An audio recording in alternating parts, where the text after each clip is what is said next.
votre magazine, un magazine que vous offre la MBC. Merci de prendre le temps de regarder cette émission.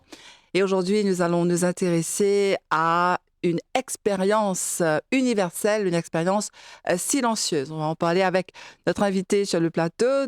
75% de ben complaintes qui recevoir que de ben docteurs, que ce soit dans l'hôpital, casualty, ou bien que ce soit dans les urgences, dans le privé, ben dis se plaint des douleurs. Azodi, nous pour intéresser-nous à une douleur spécifique qui au travail dans le bureau, ou stressé, ou une madame qui reste la case, ou un laboureur, ou bien tout simplement un grand sportif, ou capable de désavivre à l'expérience-là, c'est gain douleur dans vos épaules. C'est ce que nous pouvons avec nos invités d'ailleurs, qui nous peut accueillir avec le plus grand des plaisirs. C'est le docteur Nitish Kissoun qui veut nous répondre à de bonnes questions. Le docteur Kissoun, qui est un chirurgien orthopédique, qui peut venir de nous ben détails l'eau douleur épaules. Bonsoir docteur. Bonsoir Nathalie. Merci avec tout le travail qui vous a accepté pour venir sur le plateau encore aujourd'hui pour nous éclairer aujourd'hui les épaules. Alors pour commencer docteur, quelle est l'anatomie même de l'épaule? Bon, l'anatomie d'une épaule, ça veut dire nous cause un joint qui se trouve dans la membrane supérieure. Les formés, ici, là, il y en a des trois les os qui forment, nommément, nous avons la tête de l'humérus, ça veut dire ça les os là, quand les finis faire la tête, et il y a un cup dans le scapula qui les forme un joint qui nous appelle glenohumeral joint. Aussi, nous besoin comprendre que dans l'épaule, nous avons un petit joint qui contribue, c'est-à-dire un joint acromioclavicular joint. Là, nous avons des joints qui peuvent former l'épaule. À part ça, dans l'épaule, nous devons connaître qu'il y a un ligament. C'est un ligament qui tient l'épaule en place. Parce que l'épaule, c'est un joint qui est très mobile. Oui. C'est un joint qui est complexe, immobile, et il y a un synovial fluide à l'intérieur. Là, il y a un ligament qui a été conçu pour tenir l'épaule en place d'une stabilité sur l'épaule. Donc, vous avez un fluide? Oui, les fluides qui aident pour la lubrification et l'articulation au niveau des deux joints. Concernant les ligaments, on a 4 ligaments nommément qui sont principaux. Et là-dedans, nous avons le glenohumeral, nous avons le coracohumeral, nous avons le coracoacromio. Et à part des ligaments, nous avons un petit coussin qui a été conçu qui nous appelle bursa. Dans le terme technique, c'est man bursa. Ça coussin-là, ce fonctionnement, c'est éviter ou minimiser les frictions qui se trouvent entre les tendons et les os ou les os. Alors, ça man bursa-là, c'est un petit coussin qui est des lots, fluid feel-like, ça aide pour diminuer l'articulation au niveau. Et nommément, dans l'anatomie des épaules, quand on va parler, nous devons connaître qu'il y a différents mouvements là-bas. Alors, il y a 7 mouvements qui nous peuvent faire au niveau de l'épaule. Ah bon? Yeah. Dans les termes techniques, on a ce qu'on appelle l'adduction. Hein? Alors, si je peux permettre, c'est quand on prend aux épaules comme ça, ou vini, ça c'est l'adduction. On a quand on lève vos épaules, ça c'est l'abduction. Hein? Et puis, on a flexion. Et extension. Flexion, c'est quand on prend aux épaules ou fait les vignes droites. L'extension, c'est quand on met les là. Après, on a rotation interne, c'est-à-dire on prend aux épaules ou via les comme ça. Et on a rotation externe. Maintenant, tous les 6 mouvements, on peut faire tout dans un seul mouvement qui appelle circumduction. Circumduction, nous avons 7 mouvements qui nous performent au niveau de nous, l'épaule. Donc, c'est un... comment nous appelle ça, nos épaules? C'est un muscle? Il y a une membrane? Nos épaules, nous pouvons appeler it's a joint. Un joint. Okay. C'est un joint. Et que c'est un ball and socket joint. Et avec, comment nous dire, il y a ce synovial fluide au milieu. Donc, qui est important dans le corps humain, docteur, hein? Extrêmement important, c'est parmi les joints qui sont les plus mobiles dans le corps humain. Alors, docteur, justement, qui est une cause de douleur dans les épaules? Bon, Nommément, quand nous plus besoin discuter les causes, comment nous fait comprendre l'anatomie, nous avons un problème qui a sorti depuis les os, problème qui a sorti depuis les ligaments, ou les autres structures que sont un soft tissue. Si nous commençons par un simple terme que sont, si on expliquait, il y a un cup et qu'il y a les os, ça veut dire la tête de l'humérus, s'il est sorti de ce place, après ça, une dislocation de l'épaule. Ou s'il est partiellement sorti, après ça, une subluxation de l'épaule. Ça, dès là, c'est très pénible, parce qu'il y a beaucoup de douleur extrêmement forte.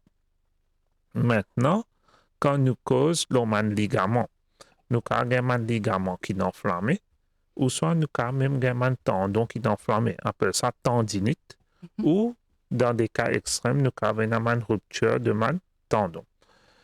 Suite à ça, nous avons connu un coussin qui nous dit qui nous appelle bursa, ce cave est enflammé, et que le bursitis, quand on lève sur la main, il y a beaucoup de douleur. À part des bursitis, on a le fameux terme qui nous servit en Maurice, c'est les os usés, mais c'est l'arthrite, ce qu'on appelle l'arthrite, quand les cartilages commencent à abîmer. Quand on a fait un mouvement qui nous mentionnait là, il commence à gagner douleur. Et un autre terme qui est très courant dans l'épaule, c'est au peut dire frozen shoulder. Alors, pour le frozen shoulder, il y a une capsule qui est dans l'intérieur de l'épaule. Sa capsule-là, elle est enflammée et qui fait l'épaule-là sticky. Quand elle est sticky, il n'est pas capable de faire ce mouvement qui nous cause, ce mouvement qui nous cause dans tous les planes, on appelle les all planes. Il n'est pas capable de faire. Les épaules-là, elle est bloquée, il vient de un bloc, il gagne beaucoup de douleur. Et docteur, quand vous nous les épaules, tu là, nous montrez-nous le côté droit, hein, on fait un petit démo, donc ou les bras droits. Mais les épaules, qui côté était les distance à joint là, ou bien les prend aussi, les passe dans le cervical, dans les deux par derrière? Non, ça veut dire cervical, il peut sortir depuis la colonne vertébrale. Quelquefois, on a des douleurs qui sortent des cervicales qui radient en bas. Là, c'est important où le médecin rentre en jeu pour examiner la douleur sur du cervical ou de l'épaule. Mais l'épaule, par lui-même, est formée par les os qu'on appelle scapula et est formée par les os de l'humérus. Le cervical se trouve au niveau de la nuque. Et quand nous avons une première vertèbre de la nuque qui commence à former le cervical. Mais il est capable de radier ou dire, la douleur, capable d'aller jusqu'à qui côté dans nous les deux? Quand nous cause radiation, radiation au niveau du cervical, ça va prendre du coup pour aller jusqu'à la main au bas. Et qu'il peut associer avec des engourdissements ou faiblesse de la main. Ça, c'est cervical. Mais quand on cause de l'épaule, ça veut dire qu'on peut trouver radiation de douleur qui arrête jusqu'à là.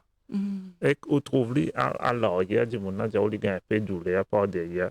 Hein? Ça veut dire ça, on peut connaître avec les épaules. Alors, quels sont les symptômes, docteur, hein, quand une épaule n'est pas vraiment en bonne santé? Premier symptôme, nous pouvons avoir douleur. La douleur, il y a deux qualités de douleur, Nathalie. Il y a douleur acute et il y a douleur chronique. Acute veut dire douleur là extra fort. Quand il est extra fort, veut dire une pathologie qui ne fait qu'arriver. Comme par exemple la dislocation de l'épaule quand les os sont sortis de sa place. Comment ça arrive ça? Par un mouvement qui est un l'événement qui ne cause pas mouvement overhead abduction, il y a voyé bride où trouve l'épaule capable de sortir. Ou soit s'il désigne une pathologie avant que ce ligament laxe. Et il y a certaines pathologies dans le monde quand le ligament vient vraiment laxe qui nous cause un hyperelasticity of the joint. Ça, c'est une cause de dislocation. À part de dislocation, dans les acute cases, nous sommes capables de trouver qu'il y a une rupture de tendon. Hein? Quand on a fait que les 20 tendons, leur pas cassé, ça on peut gagner une douleur qui est forte. Maintenant, quand nous cause douleur chronique veut dire qu'ils viennent doucement, depuis longtemps, ils commencent à gagner, puis aller les viennent plus fort, pas ne prendre compte. Dans la chronicité des douleurs, on va parler de frozen shoulder, on va parler de l'ostéoarthrite de l'épaule, Quand ou gain, ça veut dire douleur là, il vient et quand de certains mouvements ou gain douleur. Ah, oui, pardon. Aussi, ça m'a bursitis qui nous peut causer là. Il commence avec petite douleur, avec lui aussi, il donne douleur fort. Maintenant, ça, c'est un des symptômes qui nous cause de pathologie de l'épaule, nous cause douleur. L'autre symptôme qui est très remarquable, c'est la limitation des mouvements. Ça m'a un mouvement qui nous cause là. Du monde là, quand il vient en consultation, il dit, docteur, mon papa peut faire, mon papa peut les mots là, même papa peut. Et encore, il est bien important pour souligner, quand nous gagnons limitation des mouvements, nous connaissons qu'il patient n'a pas venir au début de cette maladie. Parce que la maladie commence avec des douleurs. Après, il peut y avoir une limitation. Maintenant, dans d'autres symptômes qui nous ont au niveau de l'épaule, patient là qui a présenté avec qui y a une enflure au niveau de l'épaule. Dans d'autres cas, où on trouve rougeur de l'épaule, ou même au cas où trouve température augmentée. Là, surtout, nous a fait référence pendant une infection dans le boîtier de l'épaule, et que ça les cas présente avec ce même symptôme. D'autres symptômes aussi qu'on a, on peut trouver qui les sentit sur les épaules dire stiffness, parce que les muscles sont faits pour être élastiques. Alors, si commence à trapper, dire au docteur, mon senti les plus dire qu'il y a avant. Ça, ce sont les symptômes assez courants qui nous rencontrons en consultation. Alors, je me rappelle ben, téléspectateurs qui a aujourd'hui nous invité sur le plateau et le docteur Nitish Kisoun, qui est chirurgien orthopédique, et qui veut nous répondre à une bonne question de cause aujourd'hui sur l'anatomie des épaules. C'est une expérience silencieuse qui nous bisait au moins vivre dans la vie, au moins une fois dans la vie. C'est qu'il y a une douleur dans nos épaules. Alors, qui nous besoin connaître nos épaules, est-ce qu'il est grave, quand nous besoin consulter, et quel est le traitement qui existait à part, bien sûr, docteur, ben, anti-inflammatoire. Donc, on peut dire nous exactement qui nous besoin faire. Est-ce qu'il nous besoin faire l'opération, ou bien est-ce qu'il y a un moyen de prévenir cette maladie-là, nous causons tout ça là, pendant cette émission-là. Donc, docteur, quelle est l'investigation qu'ils ont fait aux épaules? OK. Bon, avant de partir sur l'investigation, Nathalie, certainement, en tant qu'un médecin, nous pouvons bien examiner le patient-là pour trouver quel signe nous pouvons trouver sur le patient. OK. Symptômes, ce sont ce qui patient-là vient, il dit à nous qui lui pense, il peut gagner, et les signes, ce sont ce qui nous élicite dans la consultation quand nous examinons le patient. Comme par exemple, si vous pouvez guetter une épaule, l'inspection veut dire quand on peut juste guetter, ou qu'à trouver les épaules là, est-ce qu'il est déformé? Est-ce qu'il est enflé? Ça, c'est sur inspection. Maintenant, quand on commence à faire un mouvement dans une certaine position, on peut trouver que les épaules là sont bloquées. Cliniquement, avant d'aller sur l'investigation, cliniquement, il y a beaucoup de tests qui sont capables de dire nous qui commence à endommager dans l'épaule. Là, je vais faire mention des trois termes assez techniques. Il y en a un qui appelle un painful arc syndrome. Ça veut dire quand on peut lever la main, arriver à un certain point, le patient n'a pas levé la main. Là, on connaît, on peut faire avec un impingement syndrome. Il y a un autre terme technique, un drop test, où trappe les épaules là, ou risse en bas. Quand on risse, on sentit les pégans et douleur. Là, on connaît, on peut penser le rotator cuff tear. Il y en a un autre test qui appelle un press belly test, comment dire, ou trappe ou la main, ou pèse ou ventre en dedans. Quand on gagne douleur, on connaît une affaire qui appelle subscapularis gain douleur. Alors, ça, ce sont déjà un test qui nous fait pour l'épaule cliniquement. Comme ça, il y a beaucoup de tests cliniques qui nous ont fait pour l'épaule. Je mentionne juste ça qui est assez commun. Suite à l'examination, bien sûr, on aura une idée de quoi on a à faire avec l'investigation. Premier, c'est toujours bon de faire un blood test, un full blood count. Nous sommes capables de trouver un test qui nous appelle ISR, qui est augmenté. Ce sont des non-specific inflammation. Ou capable de faire un test là-dedans qui appelle pour ce calcium, pour ce vitamine D, pour que la densité des os commence. Est-ce que vous pouvez commencer à la phase de early osteoporosis? Alors, en termes de blood test et aussi le WBC, si on trouve que WBC peut augmenter, ou bien une suspicion qu'il y a une infection dans l'épaule. WBC, c'est quoi? C'est le white blood cell. Alors, dans test du sang, on a red blood cell, on a white blood cell et on a plaquette. Dans white blood cell, quand il augmente, il indique que c'est une infection. Dans l'infection de l'épaule, nous peut causer comme un septic arthritis, que c'est un cas acute qu'on doit aller en bloc opératoire. OK. Les autres investigations à faire pour l'épaule, c'est l'extrait. Hein? Dans l'extrait, nous avons trouvé une dislocation, nous avons trouvé une subluxation, nous sommes capables de trouver une calcification, comment dire, une petite lésion peut se former, et que ça interfère avec le mouvement de l'épaule, qui lui fait un tendon enflammé, il crée une tendinite. Et ou aussi capable de trouver une fracture au niveau de l'extrait. Le test maintenant qui nous est là, surtout quand nous peut causer le trauma de l'épaule, nous sommes capables de faire un 3D scan, 3D CT scan. Là, nous faisons une reconstruction de l'épaule, nous trouvons absolument comment la fracture est. Et test pour un soft tissue, c'est MRI, l'IRM, c'est un test qui est plus compatible. Et que là-dedans, nous trouvons tout le rotator cuff tear, nous trouvons un labral tear, un slap tear, nous trouvons ça, tout l'ossaman IRM là, concernant les investigations. OK, docteur. Donc, au Picano, il y avait une lésion, est-ce qu'il m'a bien comprendre, qui poussait aux épaules, docteur? Après ça, une calcification. Dans le créole, nous disons que c'est un petit agrandissable qui est formé. Ah, OK, c'est ce que... Là, l'étant ça, un petit agrandissable là, il est formé. Là, il y a entre des lésions là, où le tendon là était irrité tout le temps. Et il frottait là, doc? Oui, il frotte. Yeah. Donc, quel est le traitement justement qui existait, docteur? Parce que ça, hein, les épaules, c'est un joint vraiment important dans le corps humain. Imaginez, on dit, on n'est pas qu'à aller sur la, mais des fois, même pour les coiffer, pour les pincer la tête, des fois, les gars ont une difficulté. Ils disent, sur la gauche, il dit, aïe, sur la gauche, fait mal. Ou bien, il n'est pas capable de trapper une affaire l'eau, une tasse d'idée, il n'est pas capable de voir. Donc, est-ce qu'il obligatoirement, docteur, ça dit, vous avez fait le traitement. Est-ce qu'il vous a fait l'opération? Première question, j'ai envie de demander. Non. Bon, dans les traitements, nous avons un traitement conservatif et nous avons un traitement opératif. Chaque cas est différent de traitement. Ça veut dire pas toute douleur de l'épaule qui est pareille.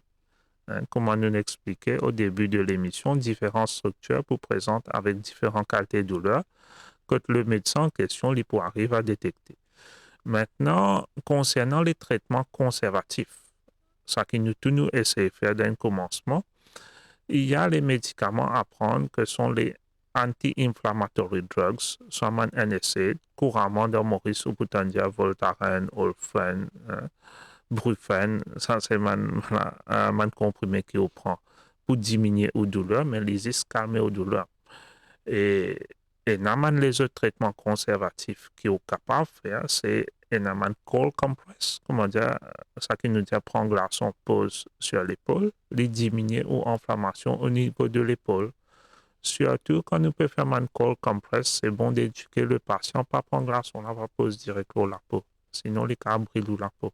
Nous avons aussi un hot compress qui nous permet ça augmente la circulation au niveau de Omanmux et qui aide pour diminuer l'inflammation. Maintenant, quand on combine the both, après ça, hot and cold fermentation therapy. Ça veut dire pas seulement mettre un petit litre chaud, un petit litre frais. C'est une thérapie qui essaie de soulager les douleurs. À part de ça, dans les traitements conservatifs, on a ce qu'on appelle les infiltrations au niveau de l'épaule. Infiltration, c'est faire piquer dans les épaules. Dans faire piquer, il y a deux qualités piquer. Il y a c'est cortisone base, côté de cortisone. On est capable de faire piquer là ou mettre là-dedans, douleur là, diminuer. Mais surtout à ne pas faire récurrent, une fois le temps du bon. Ou soit, on a une piqûre qui est à base de hyaluronic acid. Là, on met dans l'épaule, il remplace ça qui nous peut dire un fluide dans l'épaule, que on est capable de mettre. Est-ce que c'est douloureux, ça, docteur? Ça piqûre là?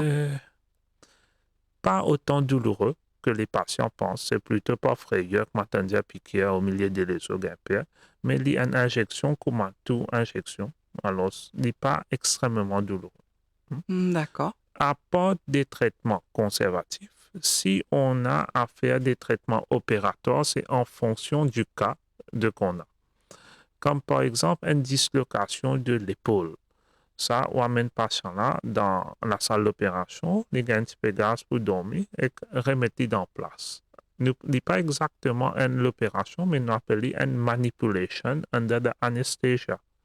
Il pareil pour une dislocation et il pareil pour une subluxation. Maintenant, si nous pécons mentir, de rotator cuff tear, ça, on a une nouvelle technique qui nous fait, c'est l'arthroscopie des épaules.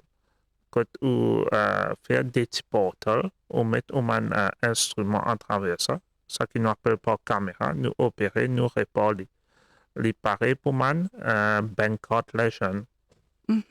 Et en dernier lieu, si nous avons une fracture, ça nous vous a fait une open surgery, quand nous pouvons remettre tout les os en place et nous fixer les avec une instrumentation qui nous appelle plate and screws ou soit nailing. D'accord. Donc, au bureau de diagnostic, il y a aussi un type d'opération non invasive. C'est-à-dire, on prend un laser qui était ça. Non, nous appelons arthroscopie. Pareil, comment c'est plus connu dans Maurice qui vous fait pour le genou, quand on a un ligament croisé, ou fait une arthroscopie. OK. Quand incision-là, c'est très minime, 1 à 2 cm. À travers ça, ou introduire un instrument.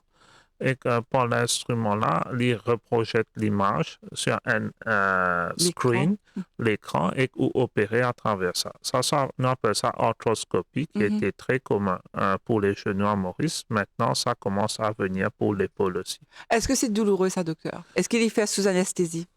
Arthroscopie, oui. Ça se fait sous l'anesthésie.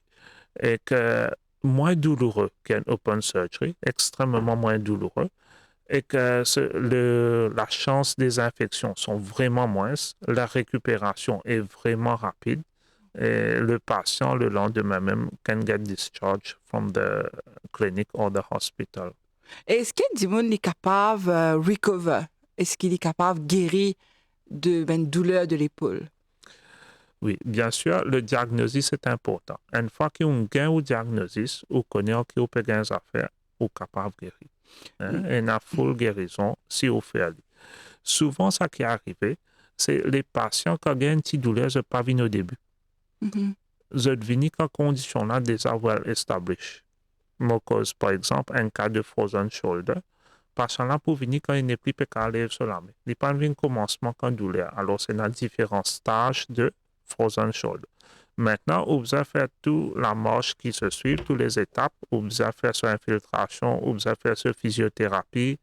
Vous avez aussi convaincu ce patient-là qu'il prend un traitement pendant 2 à 3 mois qui doit être suivi, tous les conseils. Lui aussi, il a contribué à ça. Alors, il a regardé pour le moment.